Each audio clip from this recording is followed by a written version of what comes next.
கனடாவின் பிக்ரிங் பகுதியில் இடம்பெற்ற கொலை சம்பவம் தொடர்பில் இலங்கையை பின்புலமாக கொண்ட 2 தமிழர்கள் மீது குற்றச்சாட்டுகள் பதிவு செய்யப்பட்டுள்ளன.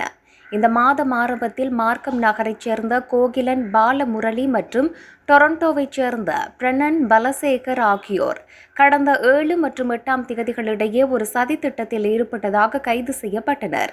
முதலில் அவர்கள் இருவரும் மார்ச் 8ஆம் திகதி ஒரு கொலை சதியில் ஈடுபட்ட குற்றச்சாட்டில் கைது செய்யப்பட்டனர். அப்போது டொரண்டோ போலீசார் பிக்ரிங் நகரில் ஏன் விசாரணை நடத்தினார்கள் என்பதை குறித்து பொதுமக்களுக்கு விளக்கமளிக்கவில்லை. கடந்த செவ்வாய்க்கிழமை நீதிமன்றத்தில் ஆஜராகிய போது அவர்கள் மீது மேலும் 3 கொலை சதி குற்றச்சாட்டுகள் மற்றும் 2 சொத்து திருட்டு குற்றச்சாட்டுகள் பதிவு செய்யப்பட்டன. செவ்வாய்க்கிழமை வெளியிடப்பட்ட நீதிமன்ற ஆவணங்கள் இந்த வழக்கு ஸ்காப்ரோவில் உள்ள ஒரு பேக்கரி மற்றும் பிக்ரிங்கில் உள்ள 2 உணவகங்களோடு தொடர்புடையது என குறிப்பிடப்படுகின்றன. கோகிலன் பலமுரளி மற்றும் பிரணன் பலசேகர் ஆகியோர் ஏப்ரல் 11ஆம் திகதி மீண்டும் நீதிமன்றத்தில் ஆஜராக உள்ளனர்.